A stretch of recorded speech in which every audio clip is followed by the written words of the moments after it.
Oke, selamat siang semuanya. Hari ini kita sampai di pertemuan ke-8, sehingga ini merupakan pertemuan terakhir untuk semester ini.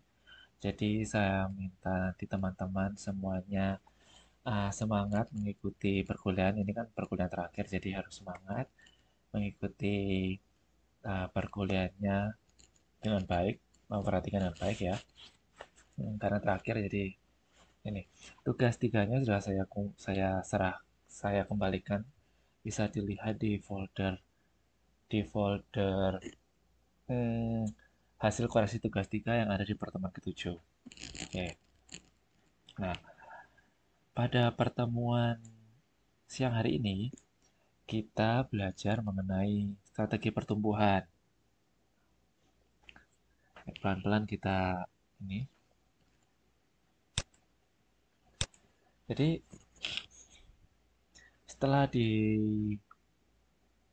setelah kita mempelajari bab 8 ini atau di pertemuan ini, diharapkan teman-teman mampu menjelaskan penggunaan dari strategi pertumbuhan dan penyehatan perusahaan.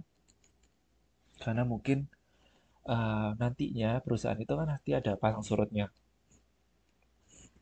Ada kalanya perusahaan itu, ada kalanya perusahaan itu apa ya, di ambang kebangkrutan. Nah, ketika berada di ambang kebangkrutan ini, nantinya kita akan belajar apa saja usaha-usaha yang dilakukan agar perusahaan ini tidak gulung tikar atau tidak ditutup.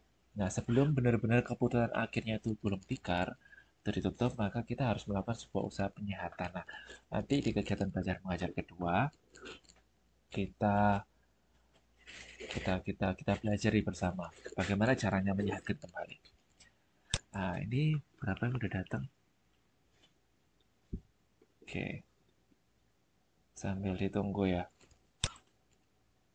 Nah, menurut teman-teman, ah, apa indikator?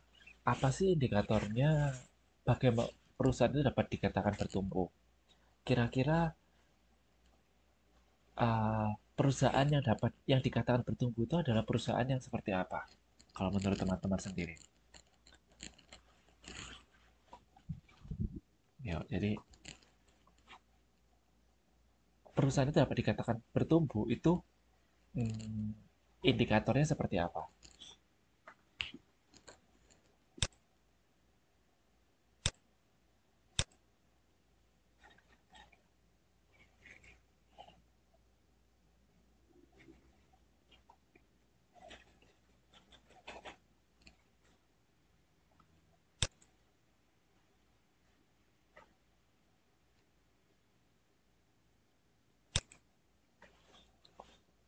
Ada yang tahu? Kalau perusahaan itu tuh kira-kira bertumbuh itu indikatornya seperti apa? Oh, perusahaan ini bisa dikatakan bertumbuh karena apa?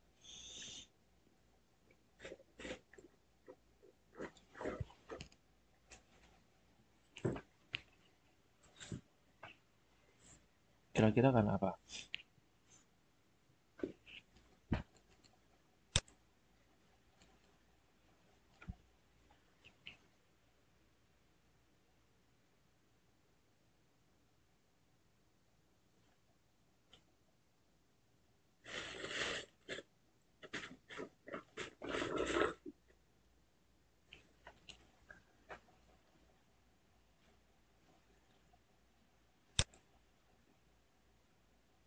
Oke, nanti saya kembali lagi ke pertanyaan ini nanti ya, saya lanjutkan dulu. Strategi pertumbuhan, karena kita belajar di hari ini merupakan bab mengenai pertumbuhan. Jadi, bagaimana perusahaan itu, caranya agar perusahaan itu dapat bertumbuh, itu yang pertama adalah kita mengembangkan perusahaan kita sesuai dengan skala perusahaan kita. Nah, dari ketika kita sudah menentukan skala perusahaan kita ini bergerak di skala mana, misalnya skala menengah, skala kecil, skala besar, baru kita bersama-sama dengan uh, manajer-manajer atau staff itu duduk bersama, berembuk untuk menyepakati apa tujuan jangka panjang perusahaannya. Nah, perusahaan itu dapat dikatakan tumbuh apabila yang pertama, jelas volume penjualannya itu akan meningkat. Jadi kalau misalnya di bulan ini menjual 500 pieces, bulan depan menjual 600 pieces. Nah, itu dapat dikatakan pertumbuhan kita bertumbuh. Nah, berdasarkan yang pertama adalah volume penjualan, jelas ya. Sehingga apabila ingin meningkatkan pertumbuhan atau mengembangkan usaha kita, ya pertama yang harus kita lakukan adalah meningkatkan jumlah produk yang dijual. Seperti itu. Jelas ini logika sederhana. Yang kedua adalah pangsa pasar yang dikuasai. Misalnya, kalau tahun 2021, tahun lalu, menguasai wilayah kota, misalnya kota Lampung, misalnya seperti itu, atau di Pekanbaru, kemudian 2022 mengembangkan sayap ke mana, misalnya kota lain, Medan kayak seperti itu, atau mengembangkan wilayah kepulauan lain. Nah, ini dapat dikatakan juga bahwa perusahaan kita itu sedang bertumbuh. Lihat yang pertama tadi dapat dilihat dari volume penjualan, yang kedua adalah dapat dilihat dari pangsa pasar yang dikuasai. Nah, pangsa pasar kan yang dari materi sebelumnya kita bisa melihat pangsa pasar itu dari besaran wilayah yang kita kuasai. Nah, itu. Yang ketiga, perusahaan itu dapat dikatakan tumbuh apabila laba yang diperoleh itu semakin meningkat. Misalnya, nah, laba ini berkaitan dengan uh, besarnya biaya produksi.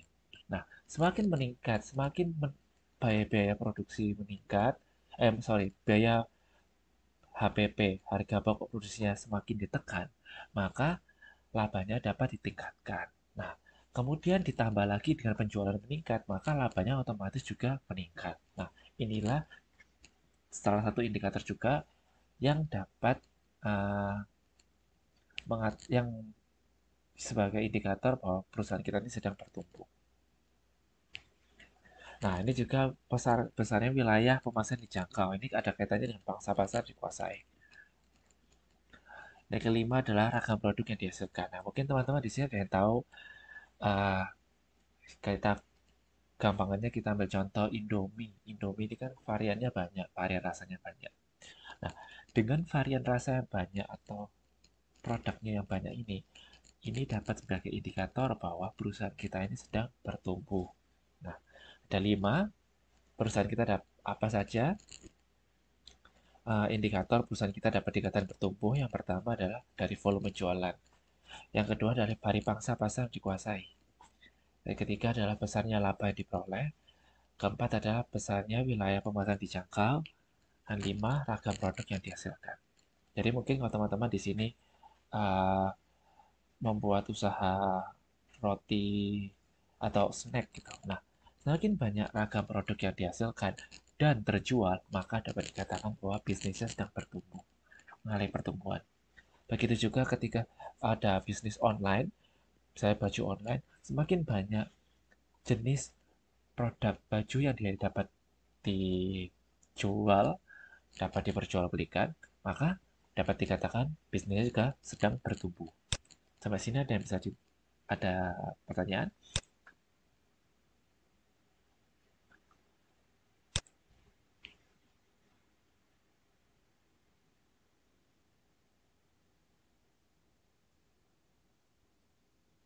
Oke, jadi dari pertanyaan tadi ada Mbak Sanisa.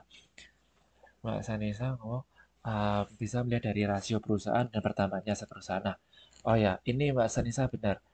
Bertambahnya aset perusahaan ini yang tidak ada di buku ya, benar, pintar. Jadi yang paling gampang itu dilihat dari aset perusahaan atau aset bisnisnya. Aset itu ada macam-macam, bisa aset tetap maupun aset yang bergerak.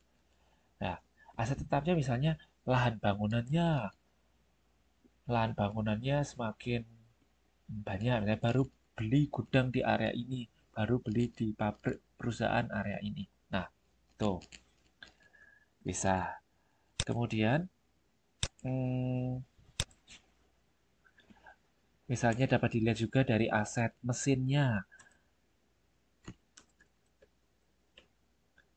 Kalau misalnya uh, mesinnya itu semakin banyak atau semakin muktakhir berteknologi tinggi, maka dapat juga dikatakan bahwa perusahaan ini sedang bertumbuh dan berkembang. Oke, itu. Betul Mbak Sanisa. Terima kasih Mbak Sanisa. Pun dari Mas Latif, tidak ada hutang. Betul. Jadi kalau misalnya kita tidak ada pinjam, sebenarnya mungkin bukan hutang ini mungkin wajar ya, karena kadang-terkadang kalau kita bisnis kita pasti ada pinjaman ke bank untuk sebagai modal bisnis kita. Mungkin yang dimaksud oleh Mas Latif ini adalah hutangnya tidak macet. Nah, mungkin bisa membayar hutang dengan lancar. Hutangnya ini dapat terbayar dengan lancar. Hutangnya tidak bukan kredit macet. Nah, ini juga bisa dikatakan indikator bahwa perusahaan kita ini sedang bertumbuh atau sedang lancar. Nah, itu ya. Jadi terima kasih juga Mas Latif. Mungkin maksudnya ini bisa membayar hutang dengan lancar, jadi tidak ada kredit macet. Oke, thank you. Ntar saya catat dulu namanya yang jawab. Saya boleh bantu jawab, Pak. Boleh, Mas Kalau Anam. saya pribadi ya, saya dapat itu dari karyawan saya. Sebenarnya saya dulu saya itu karyawan kan cuma 3 orang, sekarang sampai orang dikatakan Berapa yang orang Mas karyawannya? 3 orang. pertama buka dan TV cuma 3 orang. Oh, Sekarang ada 2 orang. oh ya, oke oke. Nanti sama konsep pendapatan kita kan kita buka usaha awal tuh pendapatan juga dengan 500.000 kan. Lama-lama kan naik itu akan bertambah. Kalau Oke. saya sih cara gampangnya cacat itu. Oh iya, itu juga bisa. Ya, itu juga bisa dikatakan. Jadi lebih ke jumlah karyawan ya, Mas ya? Kalau Ya, oke, iya itu juga mungkin kalau karyawannya banyak kan berarti juga usahanya berkembang. Kalau misalnya restoran kan semakin karyawannya banyak berarti ya bro, restoran itu semakin berkembang, pelanggannya banyak sehingga tidak bisa melayani kalau misalnya pekerjanya kurang. Nah, itu juga benar. Oke, ya benar. Ini tidak ada di buku, jadi teman-teman silakan ditambahkan sendiri ya. Tadi Mbak Sanisa bilang dari aset, Mas Latif bilang dari tidak ada kredit macet, kemudian dari Mas Anang mengatakan bahwa dari uh, berkembangnya jumlah karyawan. Itu semua benar dan itu belum ada di buku, jadi tolong ditambahkan. Oke, bentar. Gimana sih? Oke, good.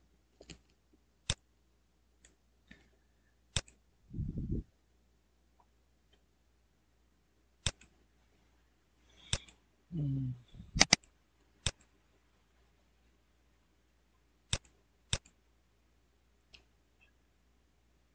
oke. Mas Latif ini Muhammad Abdul Latif itu ya kan?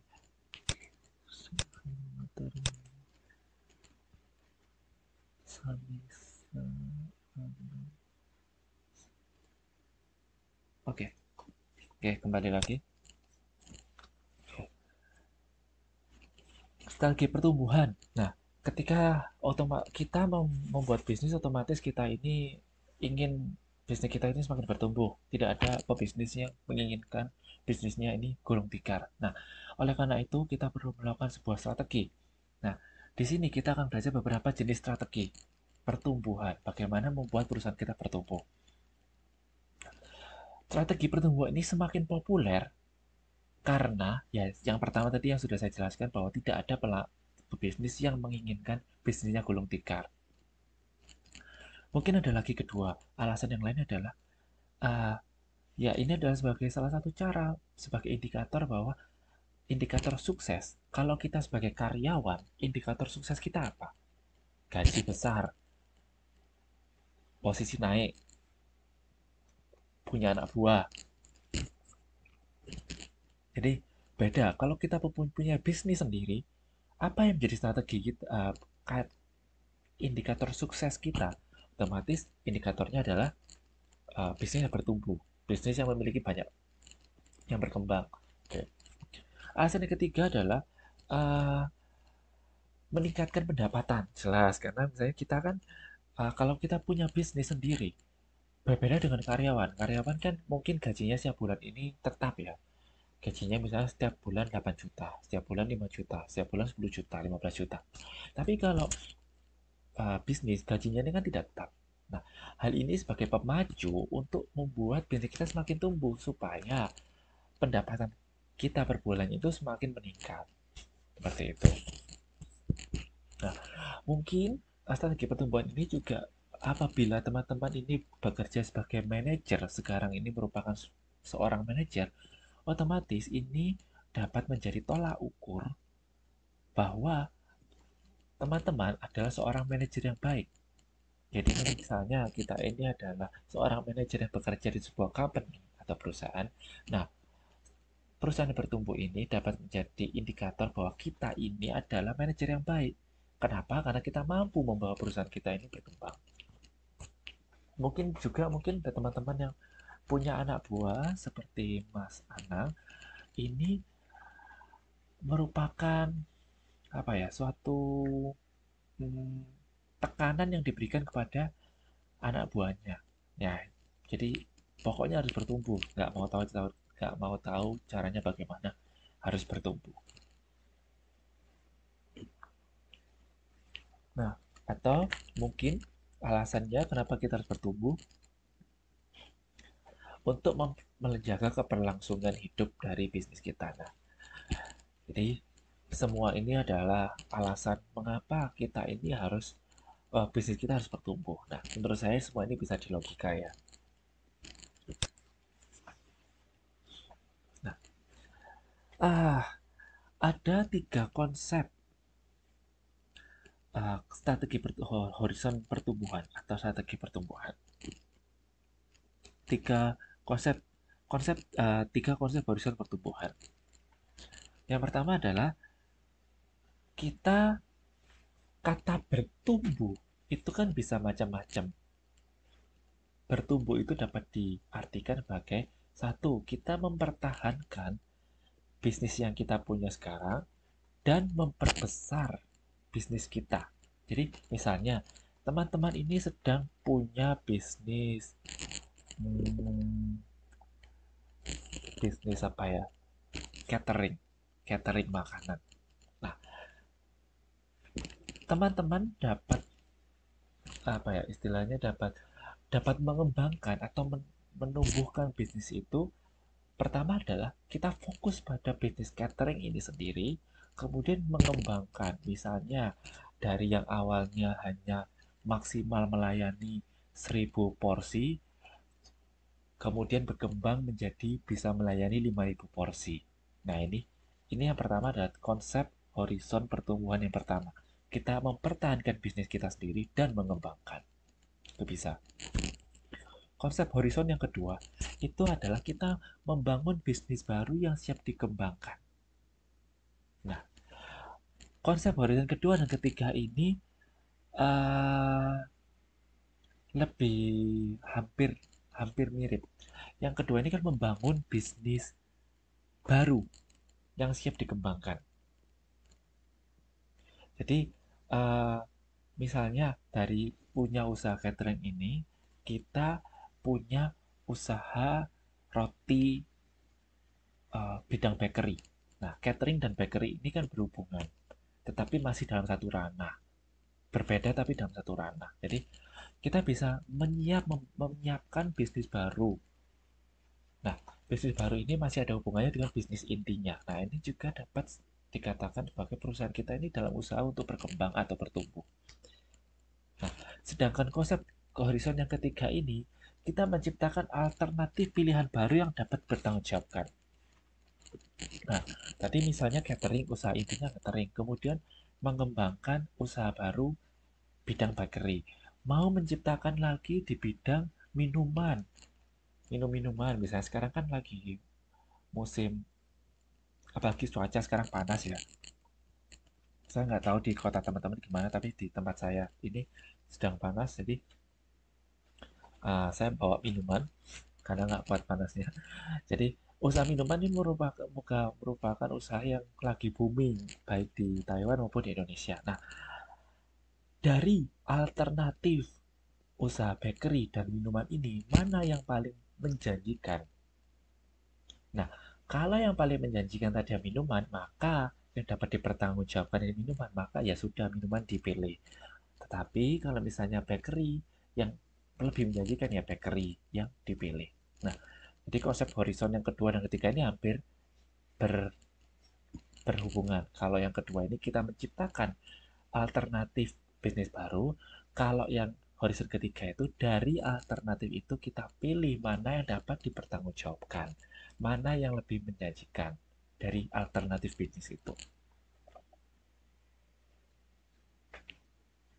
Dari sini ada yang ditanyakan?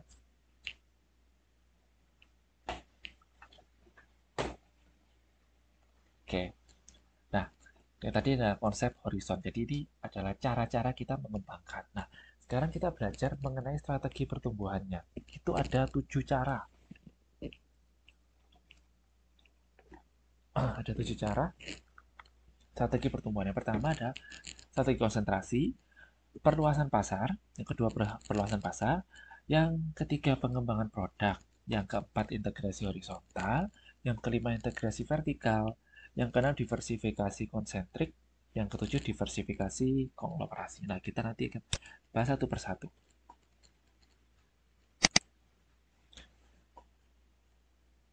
Nah, sebelum kita masuk, saya ingin tanya teman-teman. Tadi kan ada 3 konsep horizon pertumbuhan. Jadi ada yang mengembangkan satu usaha yang paling inti. Yang kedua, membangun bisnis alternatif. Yang ketiga adalah dari alternatif itu dipilih yang mana yang paling menjanjikan. Nah, kira-kira dari 3 konsep horizon ini, yang teman-teman akan teman-teman akan terapkan di bisnis teman-teman itu yang mana ya kira-kira yang paling mungkin? Mungkin di sini bisa share. Silahkan. Saya mau minum dulu.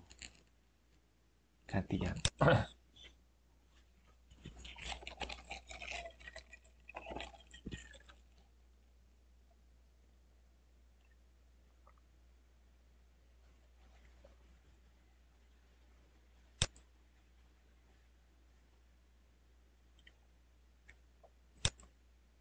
Oh, hari ini mau apa ini? On camera. Boleh nanti kalau mau on camera sekarang boleh, sangat boleh. Kalau mau nanti di akhir juga boleh. Kita foto bersama. Saya selalu on camera. Jadi, it's okay. Yuk, kira-kira kalau punya bisnis mau yang mana? Mau mengembangkan cara mengembangkan yang mana? Mengembangkan satu bisnis saja, yang penting berkembang atau mau cari-cari tambahan bisnis lain? Yuk, silakan share.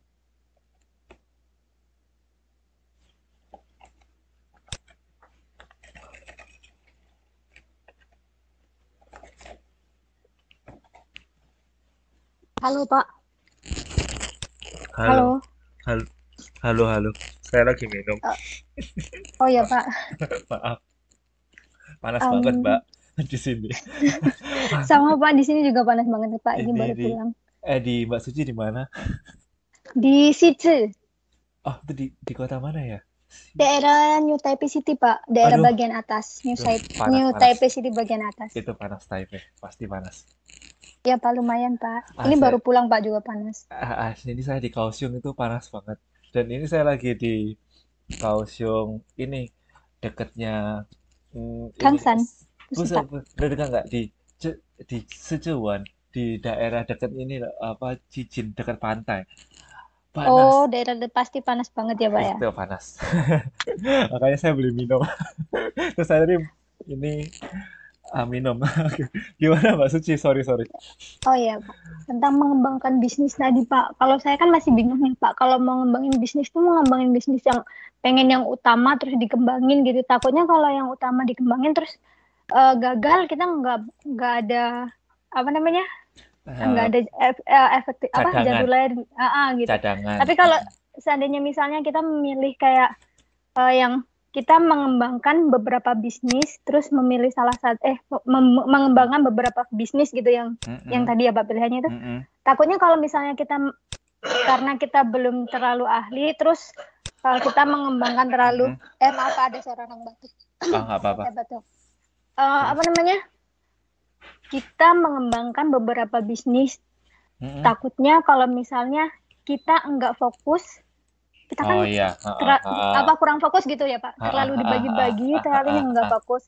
Nah, pengen nanya Pak, sebaiknya tuh lebih baik yang mana sih Pak gitu? Mm, mm, mm, Karena mm, saya sendiri merasa kayak bingung gitu kalau ditanya mm. kayak gitu Pak. Lebih baik Tuh. tuh yang kayak gimana? Mm, Karena kita kan masih belajar ya Pak, mm, masih mm, mm, awam gitu. mm. Mungkin Wait, orang yang profesional mungkin bisa kali ya menjajaki mungkin ya. beberapa bisnis terus dikembangin semuanya gitu. Mm, mm, Karena mm, kita masih awal, itu lebih baiknya tuh yang mana gitu. mm. Mbak Suci ada usaha atau rencana bisnis apa ini ya? Mungkin biar lebih jelas. Tadinya sih ada bisnis kecil-kecilan kayak bikin makanan frozen food gitu. Tadinya ya Ah, Pak, cuman sekarang lagi break karena kan ada musibah.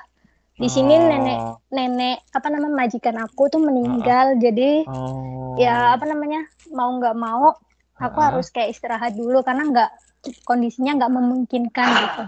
Oh gitu. Berarti, Mm-mm. tapi dulu pernah bikin usaha itu. Oke, oke, oke. Terima kasih Mbak Suci. Nah, sebelum saya menjawab pertanyaannya Mbak Suci, mungkin dari teman-teman ini sudah ada yang punya bisnis dan punya saran dulu ke Mbak Suci. Nah, karena saya yakin daripada nanti saya jawab, mungkin teman-teman di sini mau share.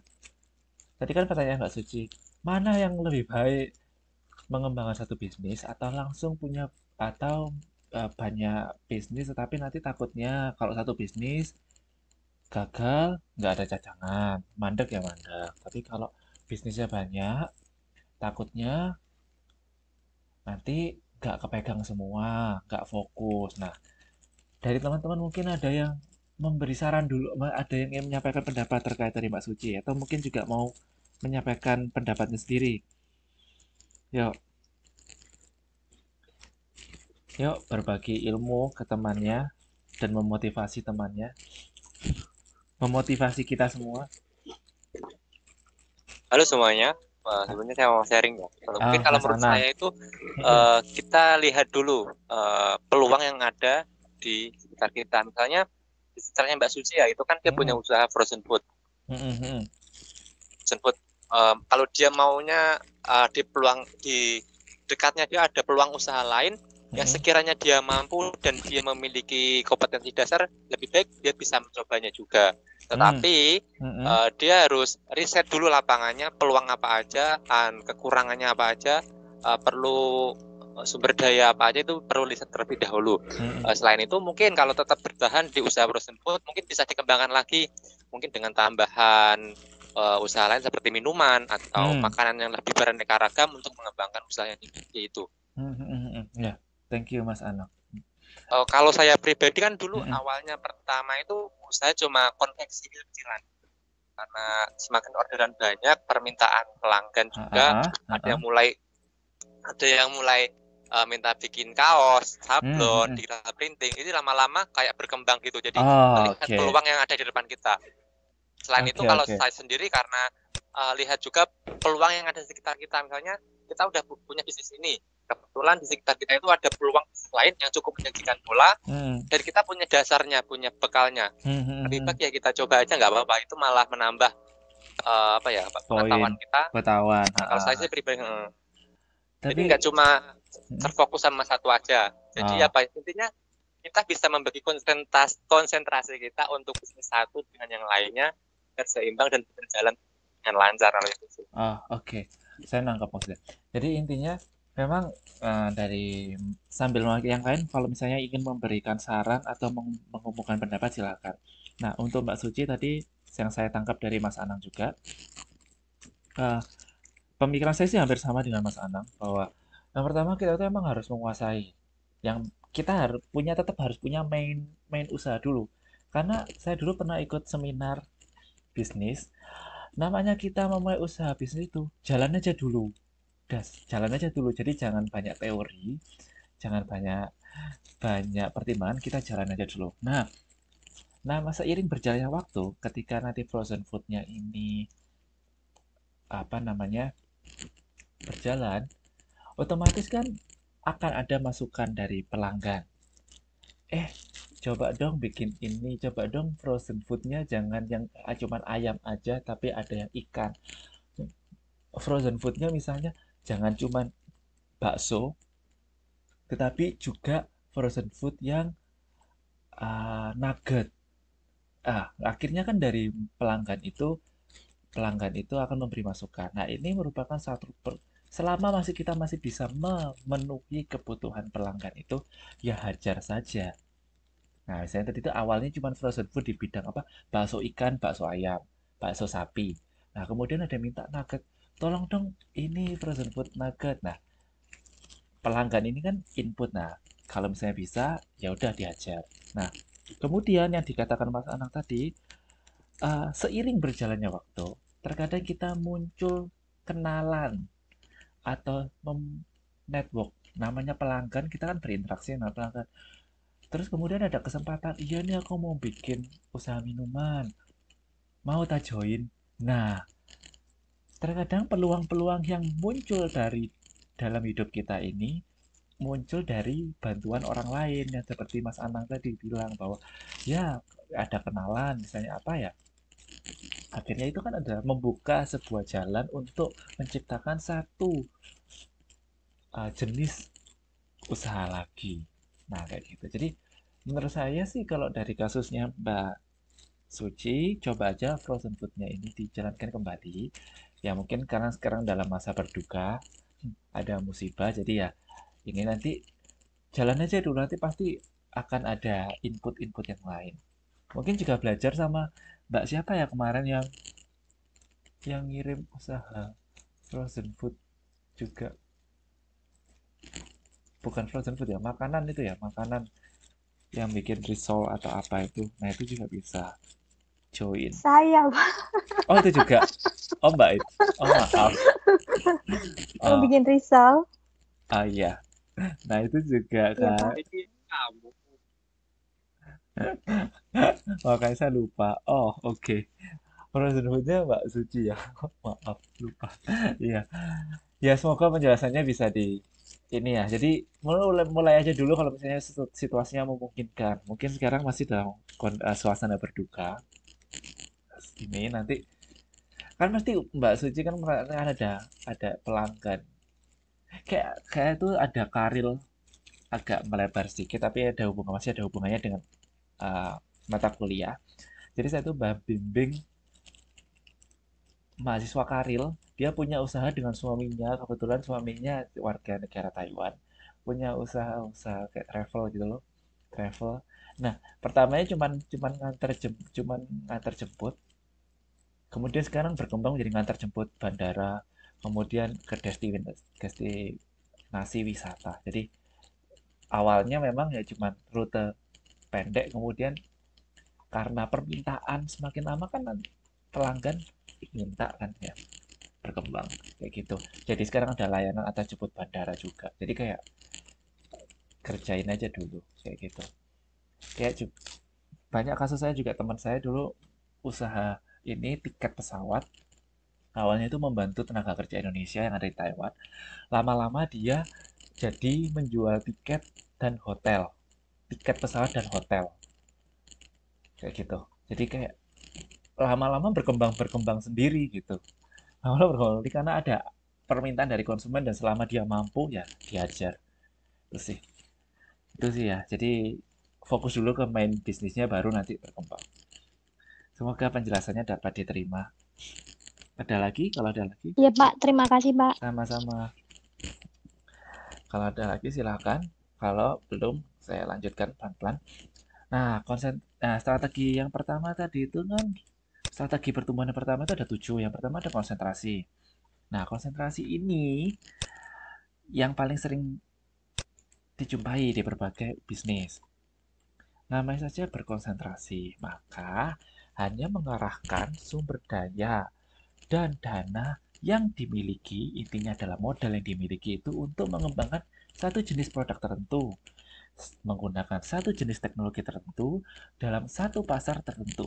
Jadi dia hanya berfokus pada satu jenis produk tertentu, menggunakan satu jenis teknologi tertentu dalam satu pasar tertentu.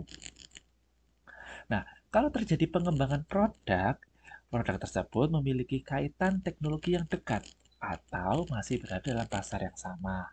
Tuh. Kira-kira coba ditebak-tebak. Contohnya apa sih bisnis yang bertipe konsentrasi ini? Ini gampang. Dan banyak sekali di sekitar kita. Kira-kira apa contoh perusahaan yang bertipe konsentrasi? Ada yang tahu nggak? Boleh di chat. Boleh pakai mikrofon juga boleh. Ya, kira-kira apa contohnya? Konsentrasi, dari kata konsentrasi.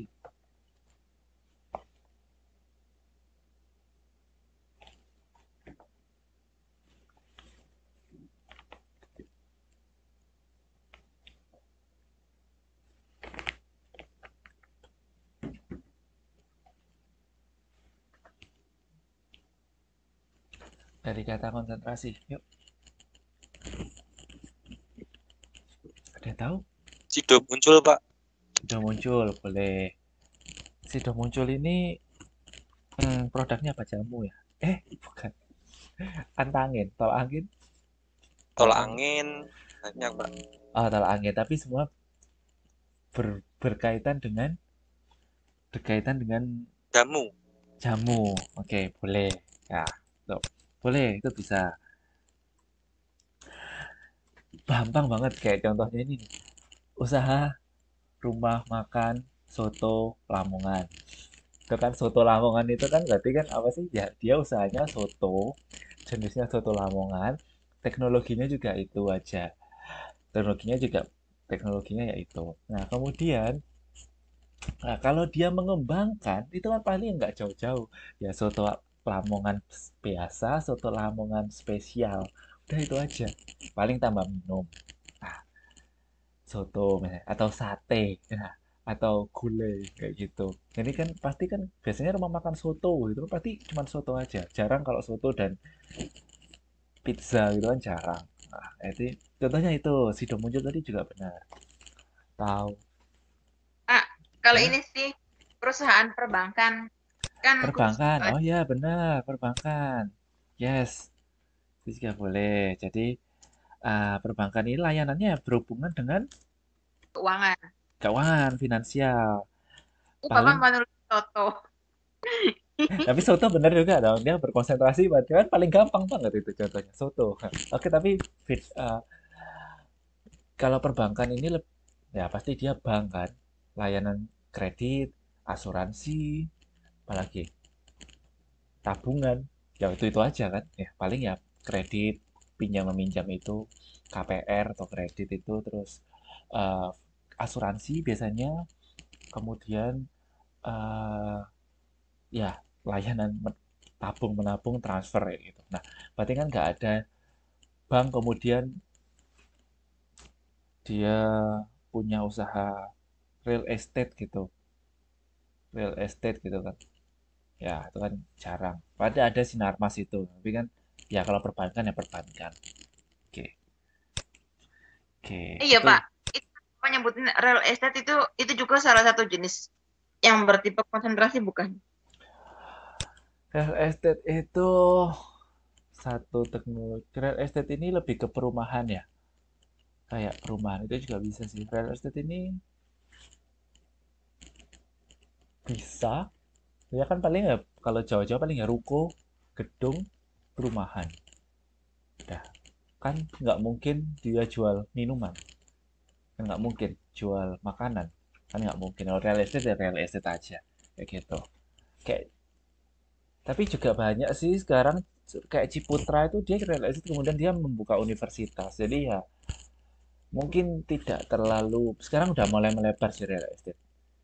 Ya kalau real estate aja kayak Ciputra itu kan tahu ya Ciputra dia punya perumahan kemudian juga punya Universitas Ciputra. Menurut saya masih ya terlalu melebar.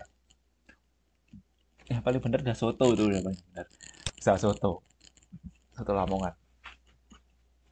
Oke, secara umum, ragam pilihan strategi konsentrasi dapat dilihat melalui uraian berikut. Yang pertama, kalau teman-teman ini punya usaha konsentrasi, misalnya, let's say fotografi lah, berkonsentrasi pada usaha fotografi. Fotografi kan paling juga editing movie, kemudian film, kemudian apa namanya, foto, pre-wedding, wedding, atau ya foto outdoor, indoor gitu. Nah, bagaimana cara meningkatkan labanya kalau kita tuh punya usaha yang bergerak di bidang konsentrasi? Bagaimana?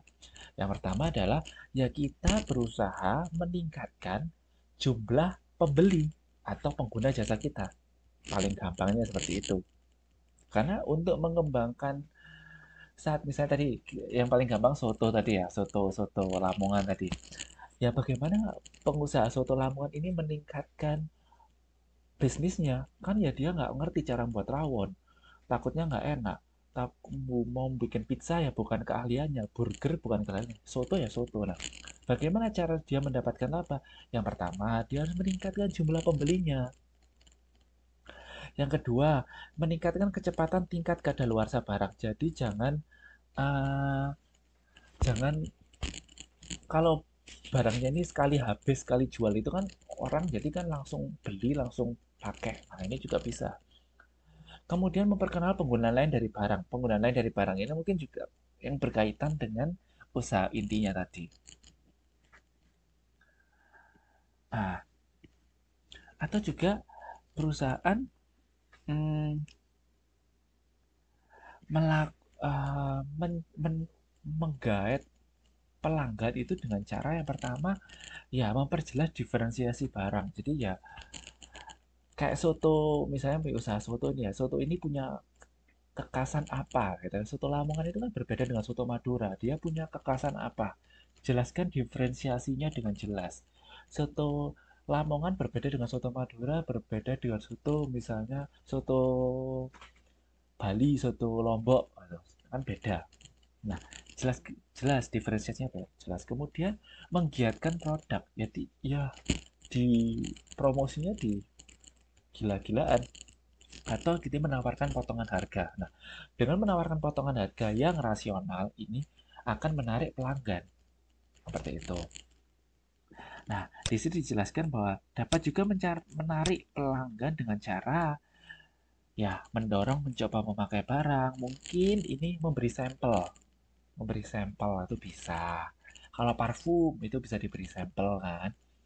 Atau mungkin contoh barang atau mencoba memakai barang ini mungkin ada yang tahu Oriflame nggak ya, ada yang cewek-cewek mungkin tahu ya Oriflame, ada yang tahu Oriflame, produk-produk Oriflame kayak parfum, alat-alat mandi kayak gitu, kosmetik. Nah, di buku katalognya Oriflame itu kalau di bagian parfum itu bisa digosok, jadi kita bisa menggosok tangan kita di situ, kemudian kita bisa mencoba mencium uh, wangi parfum itu.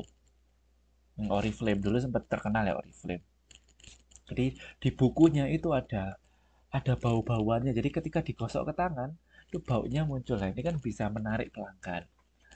Yaitu kemudian memberi diskon atau menaikkan atau menurunkan harga. Nah, itu juga menjadi salah satu trik untuk bisa memenangkan atau bisa menumbuhkan bisnis dengan strategi konsentrasi.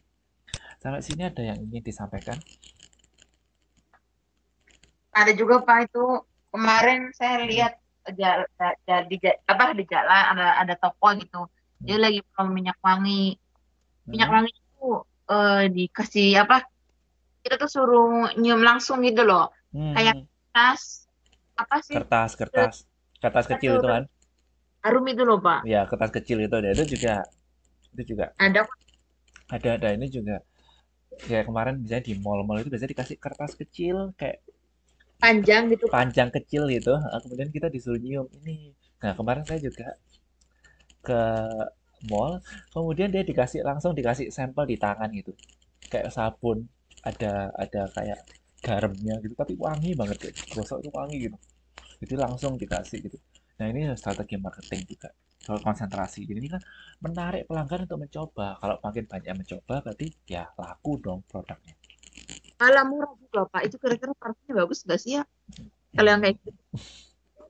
Saya nggak tahu beli parfum di sini ya. Harusnya sih kalau di mall ya mereknya, kalau ada di mall ya harusnya bagus ya. Kalau bibit parfum yang di toko Arab di Indonesia mungkin lebih murah gitu. Oke.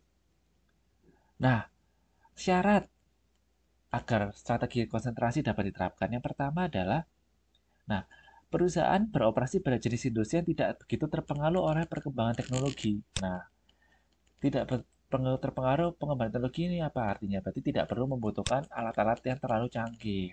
Contohnya parfum tadi bisa parfum, ya kan alatnya juga gitu-gitu. Soto kan alatnya ya itu-itu aja, alat masak, bukan handphone ya. Kalau handphone kan berbeda, itu bukan konsentrasi. Kemudian pasar sasaran dituju tidak mudah mengalami kejenuhan. Ya, ya, ya pasti ada aja orang yang mau. Ketiga adalah uh, perusahaan dinilai masyarakat memiliki keunggulan yang sulit untuk ditiru pesaing.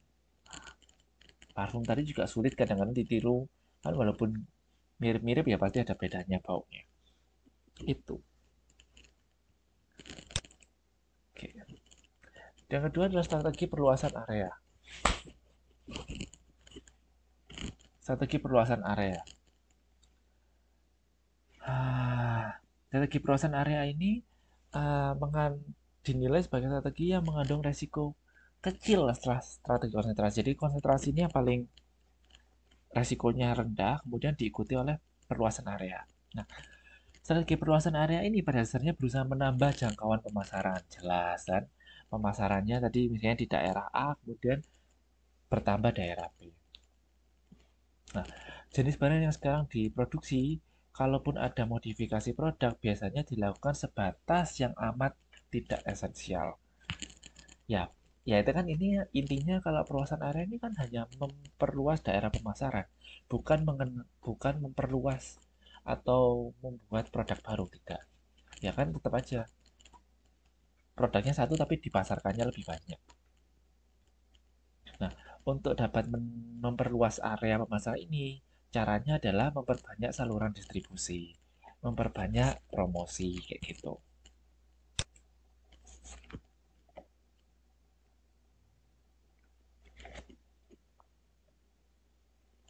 Yang ketiga adalah pengembangan produk. Bagi pengembangan produk ini uh, paling mudah, artinya adalah kita menciptakan produk namun masih memiliki unsur yang sama dengan produk inti. Contohnya itu ya produk mie instan Indomie tadi, itu kan varian produknya adalah mie kuah, mie goreng. Mie kuah ada varian kaldu ayam, soto, soto spesial, ayam bawang, kemudian apalagi rasanya. Tuh. Kemudian mie yang Indomie goreng ada Indomie goreng biasa, Indomie goreng pedas, Indomie goreng rasa apa, macam kan. Nah, ini kan mengembangkan produk tetapi masih dalam satu unsur dengan produk intinya. Tuh bisa. Nah, strategi yang keempat itu kita kenal dengan integrasi horizontal. Nah, perusahaan ini caranya itu adalah menambah unit usaha strategis yang dimilikinya yang menghasilkan barang dan jasa yang sama dengan sebelumnya telah dimiliki. Jadi, intinya adalah integrasi horizontal ini umumnya itu melakukan akuisisi.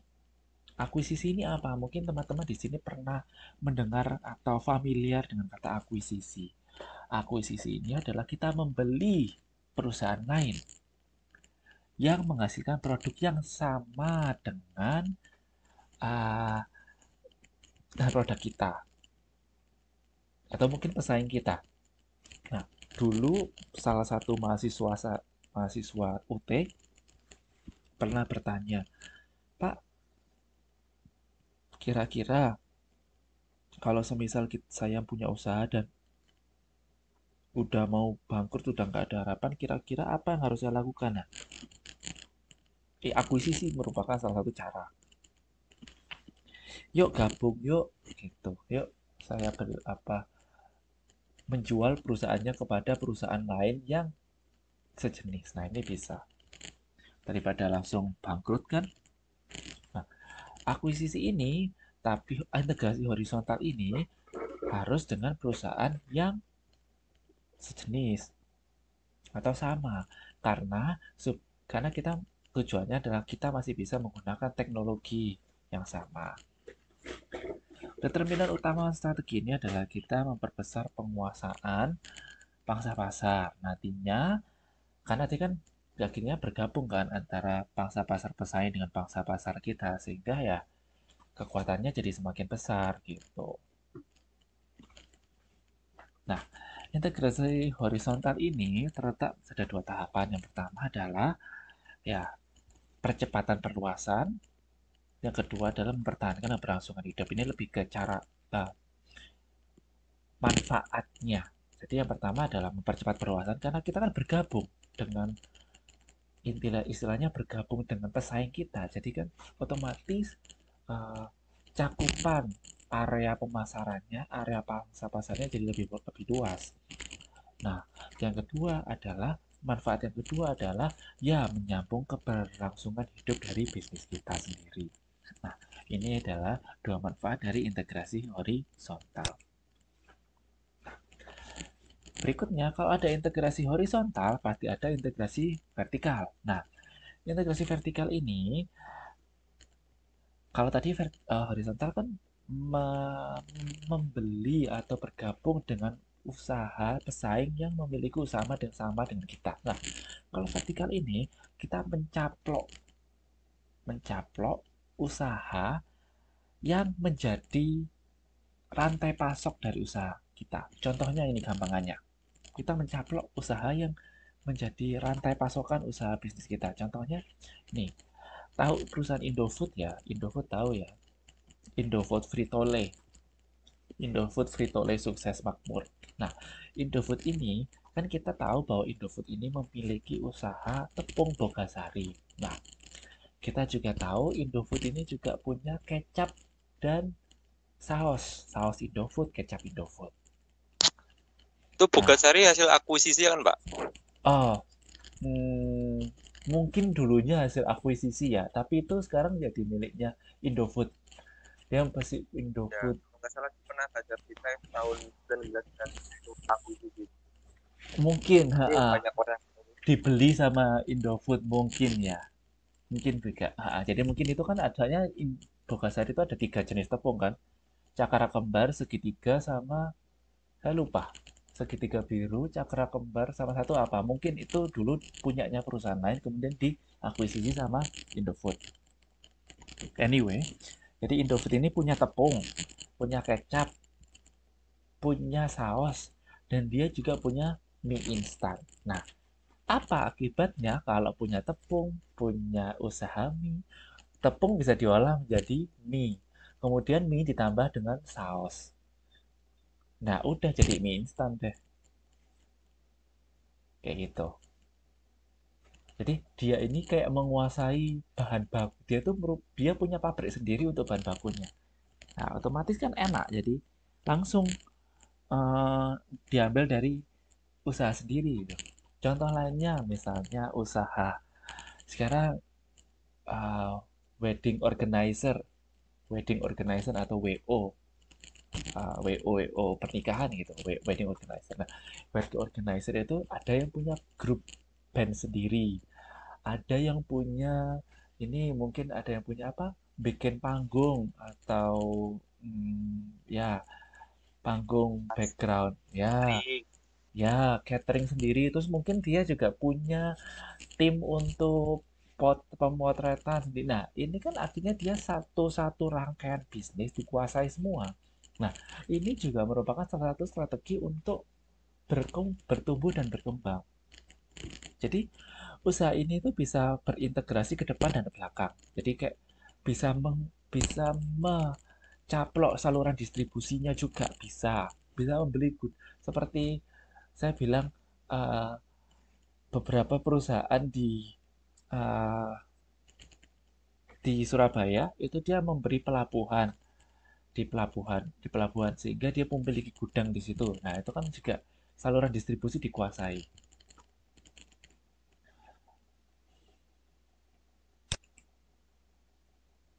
Nah, integrasi vertikal ini ada dua jenis, ada integrasi ke belakang, ada integrasi ke depan. Nah, integrasi vertikal ke belakang ini contohnya adalah ini. Integrasi vertikal ke belakang ini jika bisnis ini yang dicaplok ini merupakan bidang usaha pemasok. Jadi usaha pemasok, berarti pemasoknya itu dicaplok. Nah, kalau industri ke depan itu dia mencaplok bisnis yang berdistribusi, berhubungan dengan konsumen. Jadi kan rantai distribusi itu ada pemasok, kemudian produsen, dan distributor. Nah, kalau dia mencaplok bagian pemasok, berarti integrasi vertikal ke belakang. Kalau dia mencaplok distributor, berarti dia integrasi vertikal ke depan. Nah, contohnya mencaplok pemasok misalnya punya usaha minuman, kemudian membeli pabrik botol. Contohnya itu. Jadi kan botolnya didatangkan dari karena saya ini punya usaha minuman usaha minuman teh botol sosro. Saya itu pemilik usaha teh botol sosro. Kemudian supaya nggak ribet, saya membeli pabrik botol. Nah, berarti itu dinamakan integrasi vertikal ke belakang. Nah, kalau integrasi vertikal ke depan, contohnya saya ini membuat toko sepatu. Kemudian toko sepatu ini saya juga punya kios atau outlet. Nah, saya menjual sepatu saya di outlet tersebut. Nah, ini distributor. Nah, ini disebut dengan integrasi ke depan. Sampai sini paham ya? Nah, integrasi vertikal ini memiliki kelemahan antara lain dia menimbulkan beban biaya strategis yang harus ditanggung. Terdapat banyak halangan memasuki pasar. Dan itu mengurangi fleksibilitas perusahaan dalam memilih partner. Nah, memilih partner ini kadang kalau pemasok. Nah, kalau kita pemasoknya, kita tadi botol sotro, saya beli beli pabrik botol. Nah, ternyata ada botol dari pabrik lain lebih murah, lebih kualitasnya lebih bagus. Nah, tapi saya udah terkadang beli punya sendiri. Kan nggak fleksibel. Kayak gitu. Di sini ada yang ditanyakan.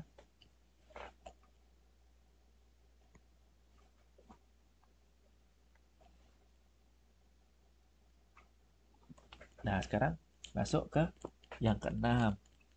Strategi diversifikasi konsentrik. Nah, diversifikasi ini ada dua, konsentrik dan konglomerasi. Nanti konglomerasi akan saya jelaskan di slide berikutnya. Nah, kalau yang konsentrik ini, diversifikasi ini kan akhirnya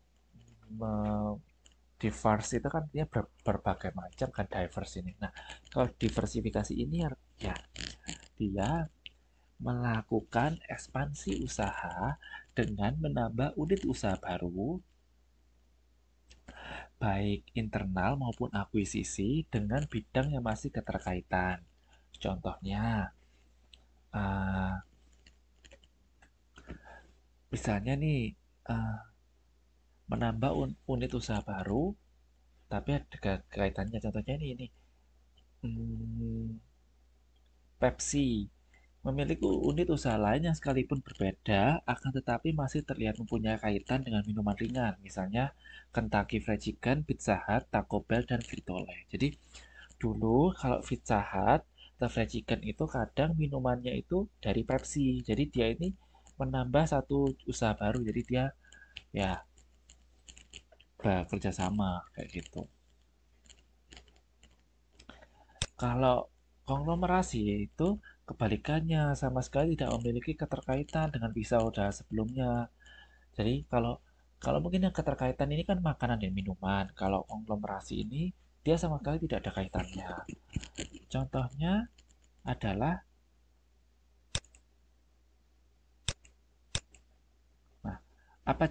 diverse. Nah, ini ada diskusi. Jadi kalau diversifikasi konglomerasi ini kan kalau konsentrasi tadi gampang ya. Jadi punya usaha yang ada kaitannya, saling berkaitan. Makanan minuman. Nah, kalau konglomerasi ini dia membeli perusahaan baru membentuk unit usaha baru tetapi tidak memiliki kaitan dengan bidang usaha sebelumnya. Nah, kira-kira contohnya apa? Banyak. Contohnya apa? Diversifikasi konglomerasi. Contohnya apa? Membeli perusahaan baru yang tidak ada kaitannya dengan usaha sebelumnya.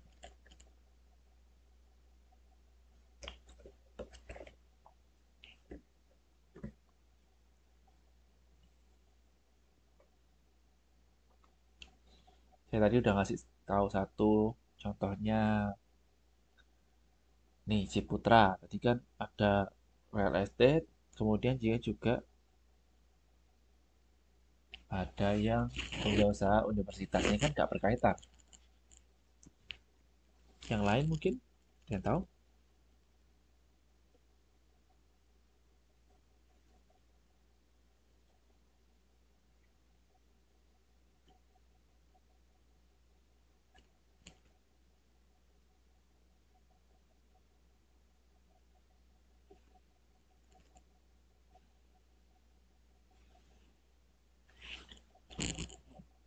Ada yang tahu?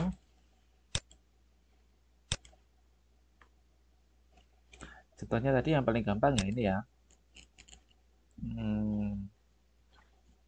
Ciputra tadi. Mungkin ini Sinarmas, PT Sinarmas itu juga dia punya usaha kan, banyak usaha.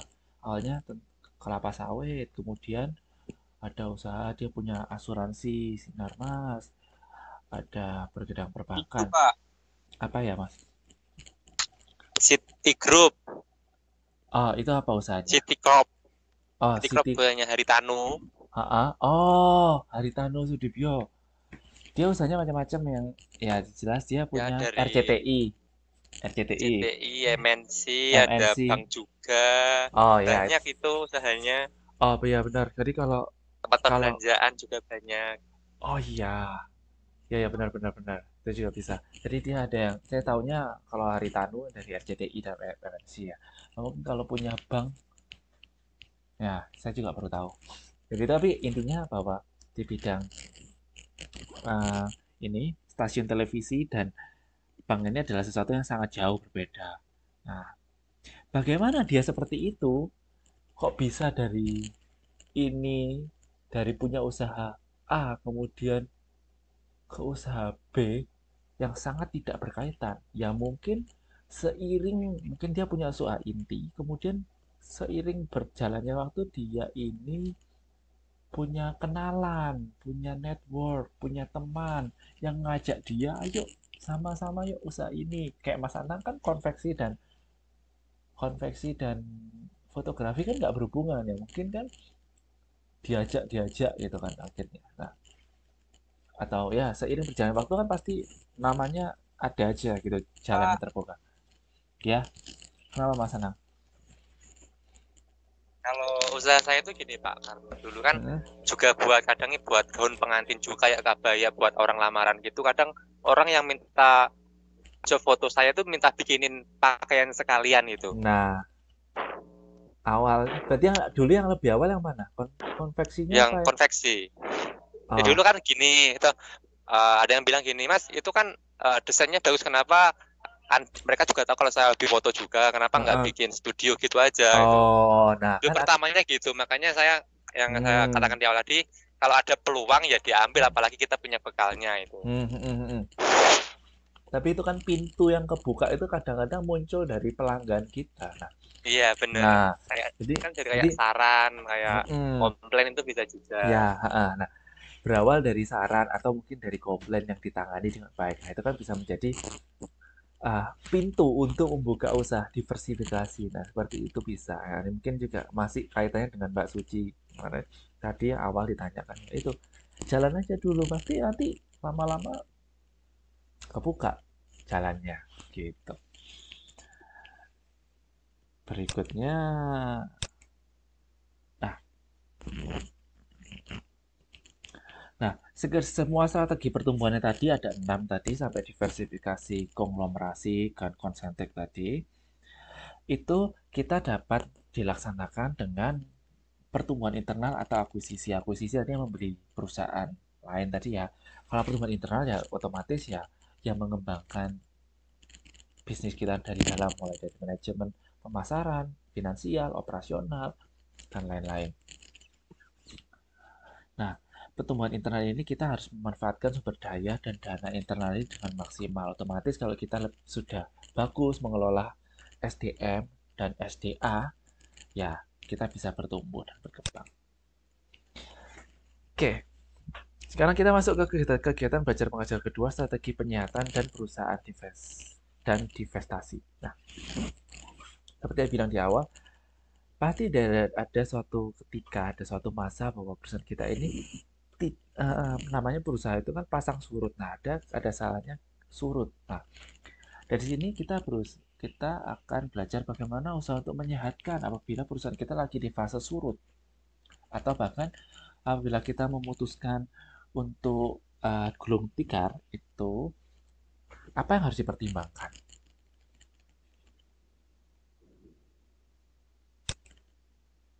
Nah, strategi penyehatan perusahaan ini, kita harus berusaha untuk menyehatkan bisnis kita ini dikenal menjelang pertengahan dasawarsa 70-an, tahun 1970-an. Nah, saya tahu tidaknya perusahaan dapat bersumber dari lingkungan bisnis.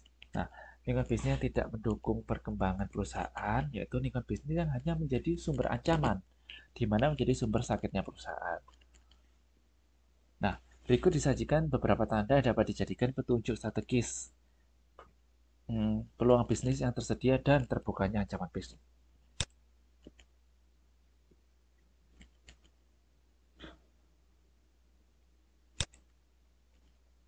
Jadi,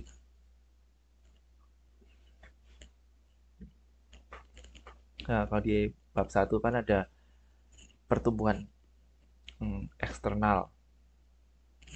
Pertumbuhan eksternal eksternal itu faktor eksternal. Nah, faktor eksternal itu kan terdiri dari berbagai macam kan, sosial, politik, ekonomi, budaya. Nah, itu bisa menjadi faktor indikator bahwa perusahaan kita ini sudah harus ancang-ancang. Misalnya, dengan pertumbuhan ekonomi ini, ya kita dapat memutuskan kita ekspansi atau tidak. Kemudian meningkatnya populasi, digunakan indikator meningkatnya persaingan pasar. Perubahan harga ini sebagai indikator perubahan tingkat inflasi. Perubahan sosial budaya mengindikasikan perkembangan perilaku konsumen. Nah, sekarang mungkin teman-teman sadar bahwa konsumen sekarang ini sangat rewel, sangat picky, sangat cerewet terhadap produk. Misalnya cacat sedikit ya dia sangat tidak ragu dan tidak sungkan untuk komplain dan meminta tukar atau mengembalikan barang. Karena memang kalau sekarang kan zaman serba digital, kemudian mungkin tidak bisa menulis review yang buruk. Nah, beda perilakunya dari zaman dulu. Nah, kemudian perubahan politik dan hukum ini mengindikasikan perubahan peluang dan resiko bisnis.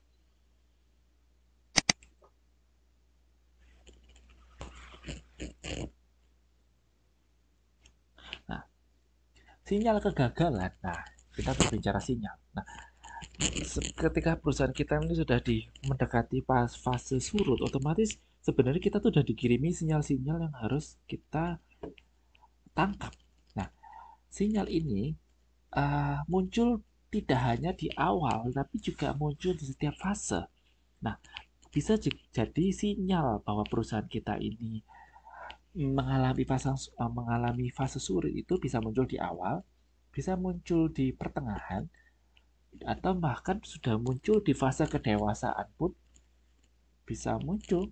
Contohnya ini perusahaan Telkom, telepon rumah. Nah, siapa menyangka bahwa dulu telepon rumah ini ya udah paling keren ya, sekarang udah nggak pakai telepon rumah gitu. Nah, contohnya beberapa indikator yang mungkin muncul ketika ada di tahap awal. Yang pertama adalah teman-teman harus berhati-hati apabila kas ini mulai tidak cukup, kasnya tersendat, seringkali modal bermasalah. Misalnya modalnya seringkali mengambil modal untuk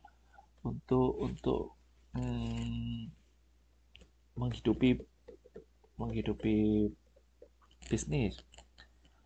Keterbatasan likuiditas, pengurangan modal kerja, utang dagang membengkak, piutang dagang meningkat. Nah, semua ini muncul di awal. Kalau udah di awal sudah muncul permasalahan-permasalahan yang berhubungan dengan lebih banyak berhubungan dengan finansial. Nah, ini sebenarnya kita sudah diberi sinyal bahwa perusahaan kita ini harus segera melakukan sebuah langkah-langkah.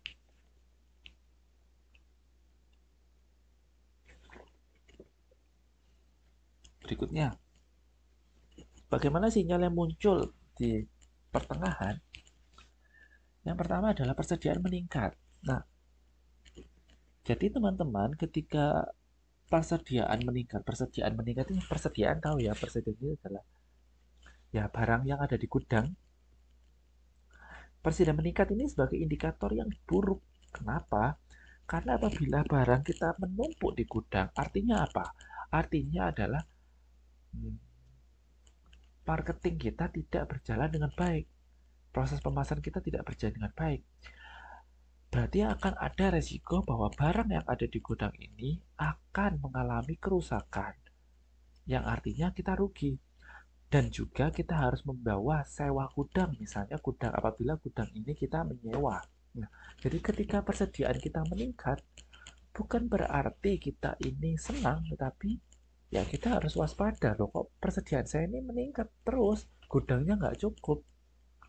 Nah, ini bahaya, belum ada kerusakan gudang karena misalnya dimakan tikus apa-apa, bisa jadi. Kedua, penjualan menurun. Nah, ini sangat jelas sekali bahwa kalau penjualan menurun, itu berarti menjadikan sinyal bagi pebisnis bahwa perusahaan kita sedang dalam fase surut. Margin berkurang. Biaya meningkat. Kalau biaya meningkat berarti apa? Ya, kita harus mengambil langkah. Bantuan pembayar di depan oleh bank meningkat. Nah, jadi semakin banyak pinjam hutang ke bank, sehingga makin banyak bank yang membantu. Lalu bagaimana sinyal yang muncul di akhir? Nah, kalau sinyal muncul di akhir ini adalah yang pertama, kecilnya perhatian manajemen pada menurunnya laba. Ya, nggak peduli lagi, laba kecil nggak peduli. Jadi, laba kecil nggak sadar. Kemudian pengurangan staff. Nah, ini juga saya pengalaman saya pribadi ya. Pengurangan staff ini kan menjadi salah satu indikator bahwa perusahaan ini sebenarnya dia tidak mampu lagi meng-hire orang, tidak mampu lagi membayar orang, sehingga dia harus mengurangi. Mungkin ketika teman-teman sadar pada awal-awal pandemi tahun 2019 COVID-19, maskapai penerbangan banyak sekali merumahkan, atau banyak kali perusahaan yang merumahkan karyawannya. Ya karena ya dia tidak ada pemasukan, kayak karyawan hotel, karyawan di bidang travel. Nah, banyak sekali dirumahkan. Kenapa? Karena mereka ini tidak ada pemasukan. Kemudian terlambatnya pembayaran hutang. Nah, mungkin ini kredit macet. Nah, dikatakan tadi Mas Latif tadi bahwa ini sebagai alasan menjadi indikator bahwa perusahaan kita tidak sehat. Kemudian krisis kas dan penurunan penjualan terus-menerus. Nah, ini jelas ya sinyal-sinyalnya. Nah, sini ada yang tanyain.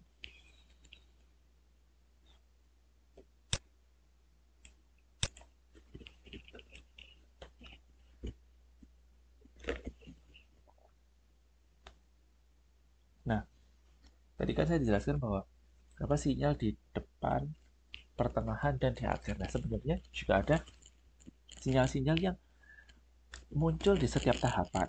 Yang pertama adalah harta kekayaan menurun, pangsa pasar menurun. Misalnya biasanya warga kota, misalnya nih daerah Jawa Tengah, banyak sekali yang menggunakan produk dari pabrik A gitu. Sekarang sudah ada produk B, kemudian pengguna produk A ini berkurang. Nah, ini bisa menjadi indikator. Biaya publikasi meningkat. biaya publikasi meningkat, kemudian perputaran tenaga kerja dan manajemen. Nah, ini juga saya ingin menyampaikan dulu ketika saya bekerja di perusahaan. Ketika saya interview kerja, mungkin ini teman-teman juga bisa menjadikan suatu indikator. Baik, saya selalu bertanya ketika proses interview kerja seperti berapa lama, misalnya saya melamar di posisi A, misalnya saya melamar di profesi staf produksi. Nah, saya bertanya, orang yang saya gantikan ini dulunya bekerja berapa lama di perusahaan ini? Nah, kalau misalnya dia menjawab kayak, oh baru 5 bulan keluar, kemudian berarti kan kita berpikir, oh, kenapa baru 5 bulan keluar, atau jangan-jangan perputaran karyawannya tinggi. Nah, kalau perputaran karyawannya tinggi dalam suatu perusahaan, ini menjadi perusahaan indikator bahwa perusahaan ini bermasalah. Entah dia ini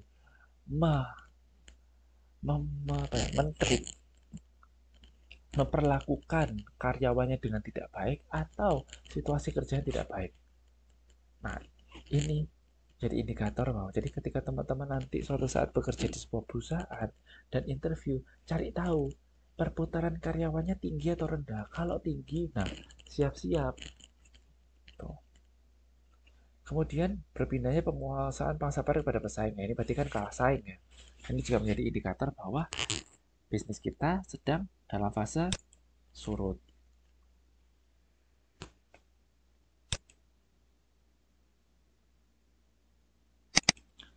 Kemudian indikator kombinasi. Jadi indikator kombinasi ini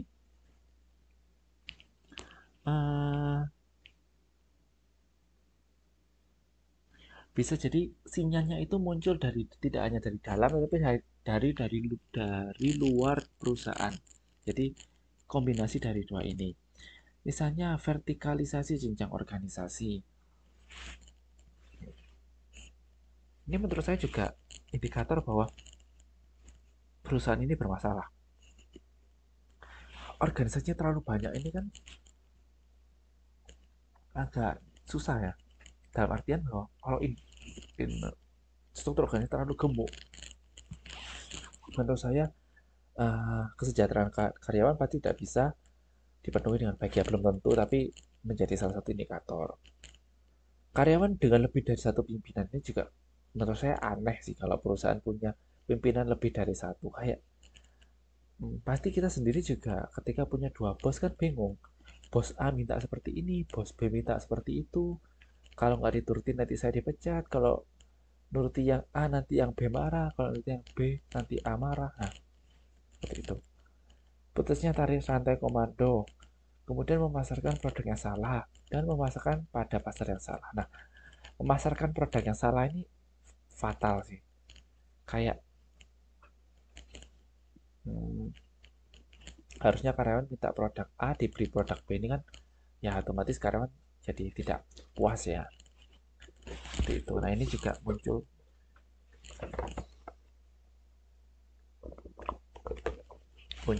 menjadi salah satu indikator bahwa perusahaan kita ini tidak benar. Berikutnya, nah sekarang bagaimana kita menyehatkan usaha kita ini apabila kita sudah tahu bahwa ada banyak sekali sinyal-sinyal yang sudah kita terima. Nah,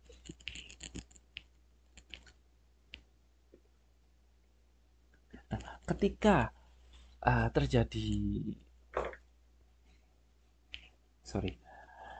jadi ketika kita sudah mendapatkan banyak sinyal bahwa perusahaan kita dalam fase surut, kita harus mulai melakukan strategi penyehatan.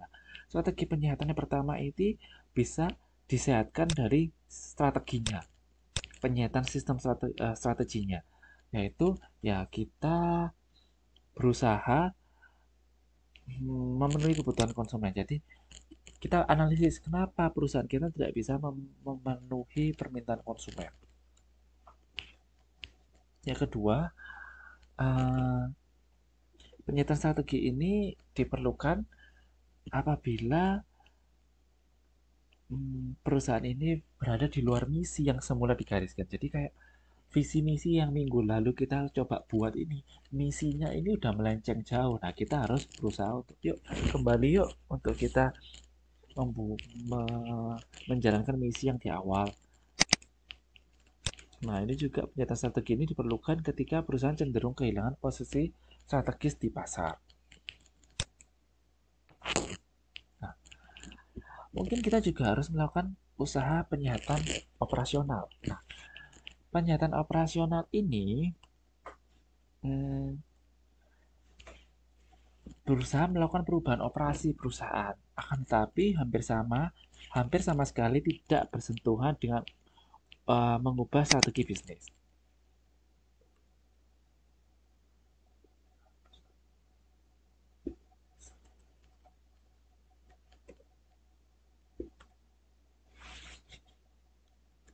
Nah, manajemen berusaha memperbaiki kinerja perusahaan yang berkaitan dengan pencapaian tujuan ekonomis keuangan yang diakibatkan oleh kelemahan implementasi strategi.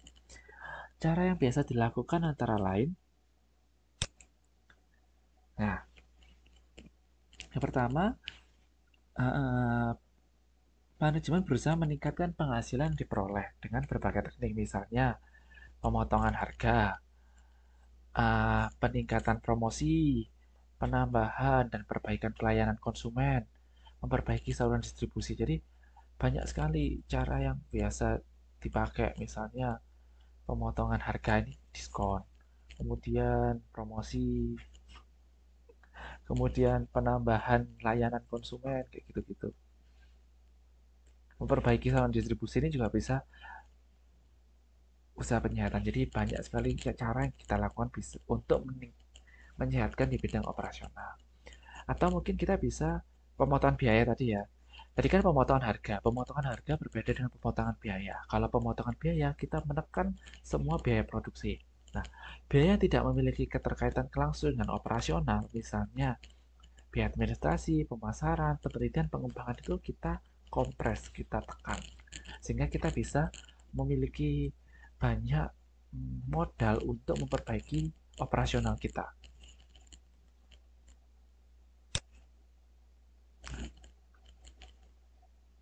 Sekarang proses penyihatannya. Nah, proses penyihatan itu tidak bisa dilakukan dengan hari ini kita lakukan proses penyihatan.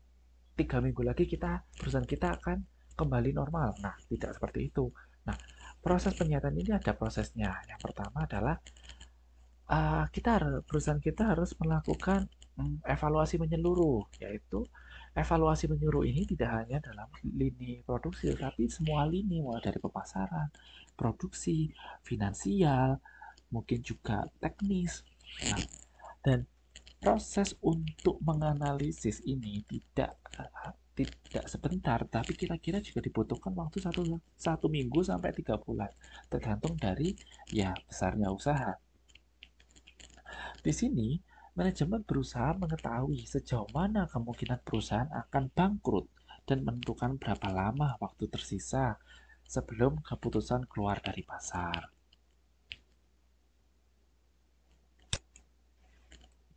Nah, setelah dianalisis ini membutuhkan waktu 1 minggu sampai 3 bulan. Nah, kemudian kita membuat rencana penyihatannya. Nah, kira-kira apa yang harus dilakukan? Nah, rencana penyihatan ini kita bisa menggunakan analisis SWOT, itu bisa. Kita bisa menggunakan SWOT 4 kuadran, bisa. Matrik MDPI bisa, matrik MP3 bisa. Nah, disinilah fungsi matrik itu juga bisa dipakai untuk usaha menyehatkan. Nah, jadi apa yang kita pelajari di awal itu kita sudah ada kaitannya dengan di belakang. Nah, setelah kita membuat metrik tadi atau rencana proses penyihatan, kira-kira dibutuhkan waktu 1 bulan sampai 6 bulan lah untuk mengembalikan pangsa pasar kita. Nah, setelah kita tahu akar permasalahannya di mana dengan alat bantu metrik tadi, kemudian kita mengimplementasikan rencana penyihatannya. Jadi segera diimplementasikannya.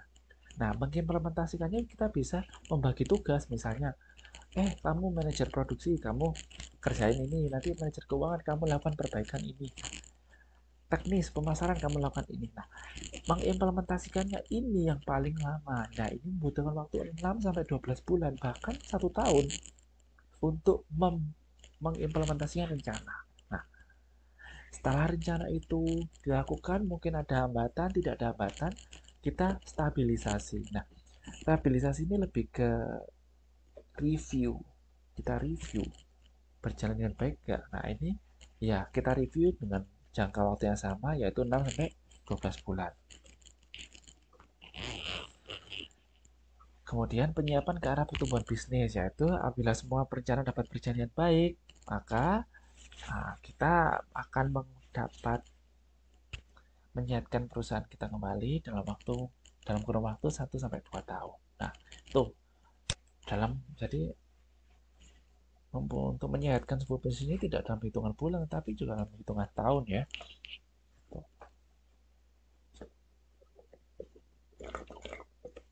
Yuk. Nah, kemudian intervensi negara. Nah,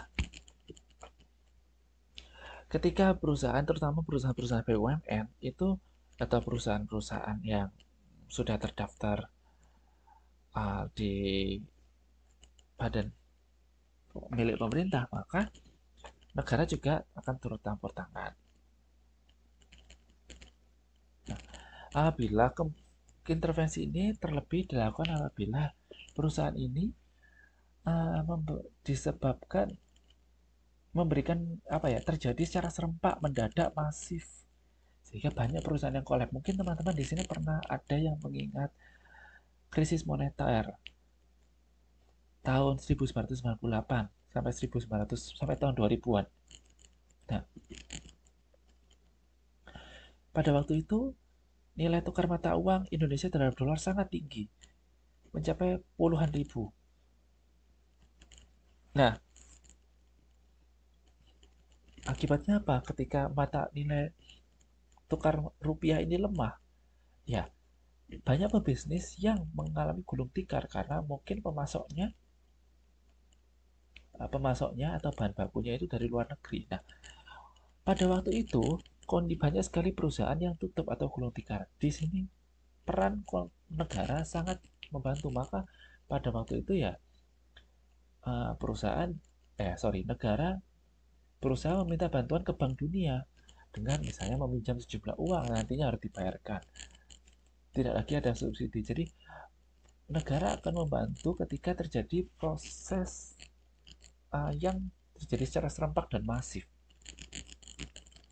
Nah, alasannya karena apabila lingkungan bisnis ini terpuruk, maka negara juga harus ikut terlibat langsung untuk membantu proses pemulihan. Kalau tidak, ya rakyatnya nanti akan kelaparan dan kehilangan mata pencaharian. Nah, intervensi negara ini umumnya dilakukan menjadi 3 tahapan. Yang pertama adalah negara ini merumuskan dan mengimplementasikan kebijaksanaan ekonomi makro dan hukum yang diperlukan sebagai landasan penyihatan. Nah, kebijakan ekonomi, jadi kita berusaha untuk mengatur hukum.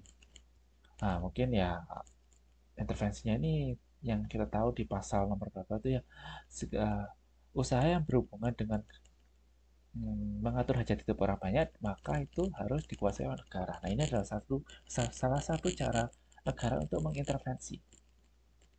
Nah, kedua, negara terlebih dahulu menyehatkan sektor keuangan. Nah, khususnya perbankan, agar sektor ini memiliki kekuatan, keberanian, dan insentif yang cukup untuk membantu menyehatkan perusahaan. Nah, ini mungkin yang dilakukan oleh Indonesia beberapa tahun yang lalu untuk meminjam uang dari Bank Dunia. Tujuannya ya untuk membantu memulihkan kondisi perekonomian secara nasional dulu. Nah, intervensi penyihatan terhadap sektor real. Nah, dengan memilah mana perusahaan memiliki harapan dan mana yang tidak memiliki harapan. Nah, mungkin juga, ini adalah strategi penyihatan yang terakhir, yaitu divestasi. Nah, strategi divestasi ini atau yang kita kenal dengan gulung tikar atau bangkrut. Nah, manajemen yang tidak mampu memperbaiki kinerja perusahaan dan gagal memutar arah perusahaan untuk berkembang, maka dengan kata lain, dengan berat hati, manajemen tidak memiliki pilihan lain selain melakukan divestasi atau keluar dari pasar. Nah, banyak sekali alasan-alasan perusahaan melakukan divestasi atau keluar dari pasar atau bangkrut. Yang pertama adalah ya untuk menghindari kerugian modal yang lebih besar. Apabila terus beroperasi, maka bukan untung yang didapat, malah justru pinjaman modal yang makin banyak. Nah, oleh karena itu, pebisnis mungkin ada saat berpikir bahwa mungkin divestasi atau keluar dari pasar atau bangkrut merupakan pilihan utama yang paling bijaksana. Dua, pengurangan utang perusahaan.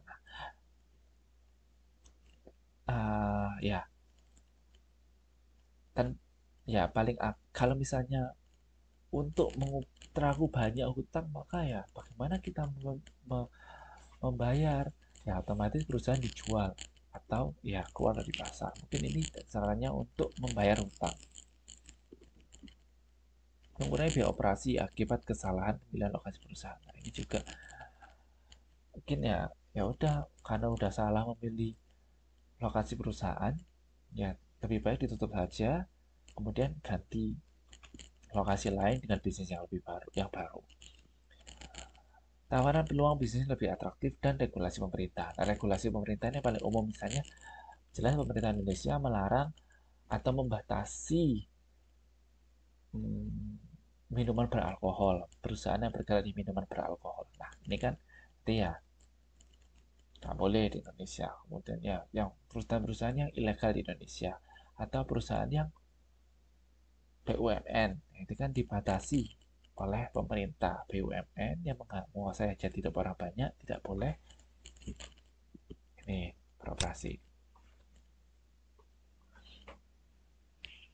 Nah, ketika kita sudah memutuskan kita keluar dari pasar atau menerapkan strategi divestasi, maka kita tidak serta-merta keluar dari pasar. Nah, diperlukan beberapa alasan yang kuat kenapa kita harus menutup operasi. Jadi jangan sampai nanti ketika saya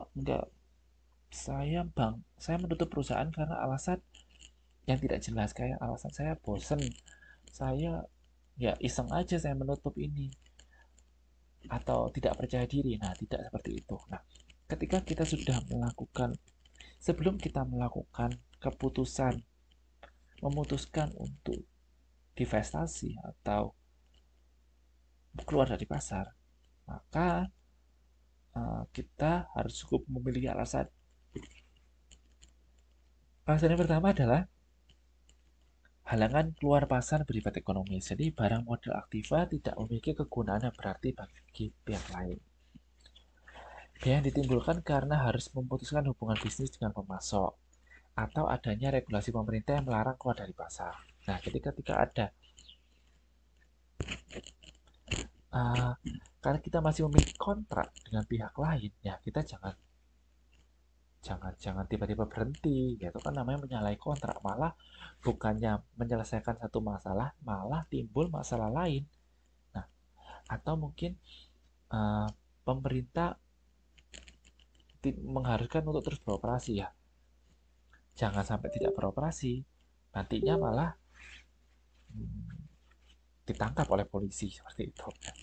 Intinya jangan asal keluar dari pasar, apalagi apabila kita masih memiliki kewajiban dengan pihak lain. Jangan, harus dibayar hutang-hutangnya dulu, baru jangan keluar dari pasar ketika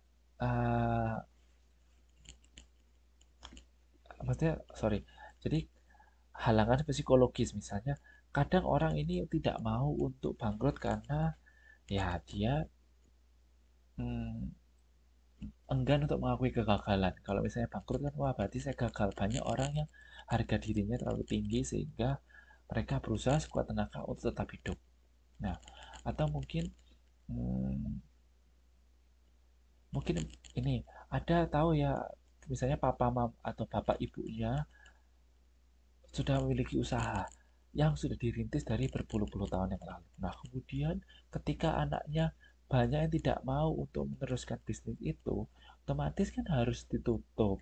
Nah, sedangkan papa mama ayah ibunya ini uh, akan merasa sedih karena ini adalah usaha yang sudah saya rintis dari berpuluh-puluh tahun yang lalu, dari sejak saya muda, kenapa harus ditutup? Nah, ini kan akhirnya ada rasa keengganan untuk menutup sebuah bisnis.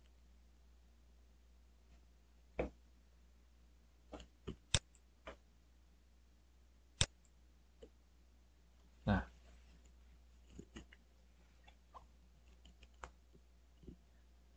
jadi strategi divestasi ini pada umumnya dikenal 3 macam pilihan strategi divestasi, yaitu satu, caranya kita gulung tikar ini ada caranya. Yang pertama adalah kita melakukan penjualan menyeluruh. Jadi ya udah kita jual semua aset-asetnya, termasuk mungkin karyawannya juga kita jual, bukan dalam artian kita memperjualbelikan orang, tidak, tetapi udah langsung alih ke pemilikan. Jadi ya tetap dibayar karyawannya, tetapi yang bayar adalah owner yang baru. Nah, ini juga bisa. Jadi kita melakukan penjualan menyeluruh mulai dari bangunan, mesin, sistem sistem komputer, kemudian karyawan, semuanya kita jual ke secara menyeluruh. Mungkin logo, mungkin juga ya logo ini juga bisa ikut kejual juga. Jadi berhak menggunakan logo yang sama dengan logo yang baru. Kemudian mengubah unit usaha yang merupakan perusahaan anak. Nah, jadi misalnya yang minggu lalu kan saya bilang bahwa uh, ibu atau induk perusahaan ini terkadang juga memiliki anak-anak perusahaan. Nah, ada kalanya mungkin induk perusahaannya kolaps, anaknya hidup.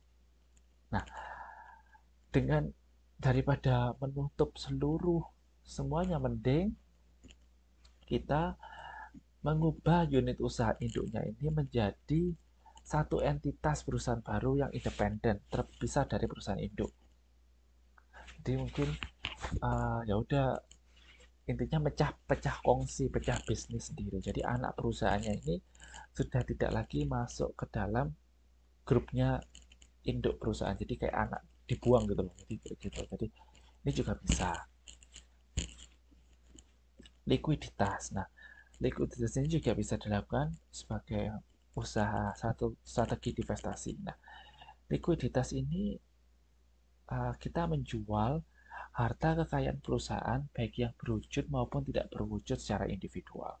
Nah, jadi ya hampir sama dengan penjualan menyeluruh tadi, tapi termasuk yang tidak berwujud ya. Ini ada kaitannya nomor 1 tadi. Yang tidak berwujud apa? Seperti sertifikasi BPOM, sertifikasi halal, ISO, logo trademark. Nah, itu juga bisa dijual. Nah, ini adalah salah satu cara kita bangkrut. Jangan sampai saat bangkrut ini ya udah ditinggal geledak gitu kan, kasihan. Tapi karyawannya kasihan. Jadi ketika kita menutup sebuah bisnis, kita harus juga lebih baik kita jual saja daripada kita diamkan. Nah, kalau dijual kan enak, mending kita masih ada pemasukan. Mungkin karyawan kita jadi tidak perlu putus kerja karena kita bisa memindahkan karyawan kita ke pemilik yang baru. Sudah selesai. Jadi hari ini itu materi yang bisa saya sampaikan. Jadi itu adalah strategi pertumbuhan dan bagaimana strategi penyihatan. Mungkin dari sini ada yang ingin ditanyakan dari teman-teman atau ingin disampaikan, boleh bebas. Sebelum saya tutup perkuliahan pada sore hari ini.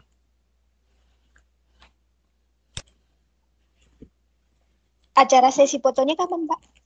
Oh, saya kurang tahu, mungkin Mas Anang mau, ini sih yang ngomong Mas Anang sih. Mau foto silakan, kan saya sudah on cam, jadi boleh. Mungkin teman-teman ada beberapa Oke, ada yang ingin disampaikan dulu sebelum sesi foto? Boleh, ada yang di sesi. Kalau nggak ada ya nggak apa-apa, langsung sesi foto on cam. Nanti salah satu bisa print screen.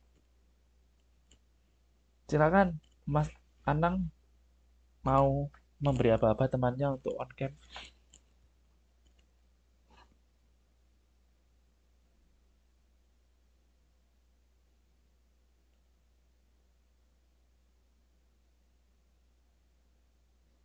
Yang lain mana? Mas Anang suaranya belum dibuka deh. Untuk teman-teman yang sudah longgar bisa on kamera sekarang. Untuk salah satu nanti tolong diambil fotonya ya, ambil screen record. Saya pakai HP soalnya. Oh, mungkin saya bisa Ya, bantu. sebenarnya saya mewakili teman-teman dari rekan manajemen 14 mengucapkan terima kasih kepada Tutor Aditya yang sudah mau Sama-sama. memberikan ilmunya, membagikan Sama-sama. pengalamannya, mau mengajar kita semester Sama-sama. ini. Semoga ilmu yang diberikan bisa bermanfaat bagi kita semua dan Amin. semoga kita Amin. bisa mengaplikasikan di kehidupan nyata selanjutnya. Amin. Amin. Selain Terima itu, kasih. saya mengucapkan permohon maaf yang sebesar-besarnya kepada Pak Aditya jika selama perkuliahan semester ini kami dari manajemen 14 kadang jarang masuk, jarang mendengarkan, bahkan ada yang kurang juga atau masalah tugas yang terbengkalai. Saya mohon maaf yang sebesar-besarnya. Nggak apa-apa, terima kasih. Saya juga mohon maaf apabila ada salah kata. Kemudian ya wajar lah, mahasiswa ya pasti sibuk sama juga. Jadi saya orangnya slow. Dulu malah saya awal-awal itu malah ada yang bikin mie. Tapi jangan bikin mie makan. Minum masih boleh, jangan makan ketika perkuliahan. Ya namanya mahasiswa. Boleh. Kalau boleh mah Pak, kalau misalkan dari para tutor ada rapat gitu Pak, kalau bisa tuh jangan siang hari kayak gini Pak. Kendalanya tuh susah Pak. Saya itu juga nggak suka. Saya itu dulu tuh jam 11. Enak jam 11. Saya itu tapi yang paling pagi kan jam 8. Jam 8 sampai jam 10. Jam 11 sampai jam 1. Jam 2 sampai jam 4. Nah, nggak cuman mahasiswa yang tutornya itu ngantuk, mohon maaf. Saya tuh kalau ngajar pengennya itu tuh malam Pak, kayak dulu Pak. Nah, saya tuh malam tuh enak. Aku tuh juga. Tapi kayaknya sekarang itu. Kalau dulu kan malam. Nah, kayaknya tuh gara-gara pandemi dan banyak mahasiswa digabung dari Arab dan Hong Kong. Kalau Hong Kong mungkin masih 11-12 waktunya. Kalau Arab, nah itu dan Malaysia dulu ada juga. Nah, gabung semua, itu nggak bisa. Jangan nggak cuma mahasiswanya, tutornya tuh udah ngantuk. Kalian teman-teman pikir saya ngantuk. Mau tidur siang ini. Oke, ayo siapa lagi? Yang lain kok cuma bertiga ini?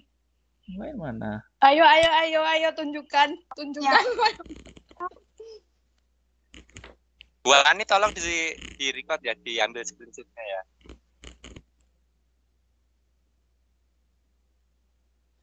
Oke. Mas Satu tolong diambil.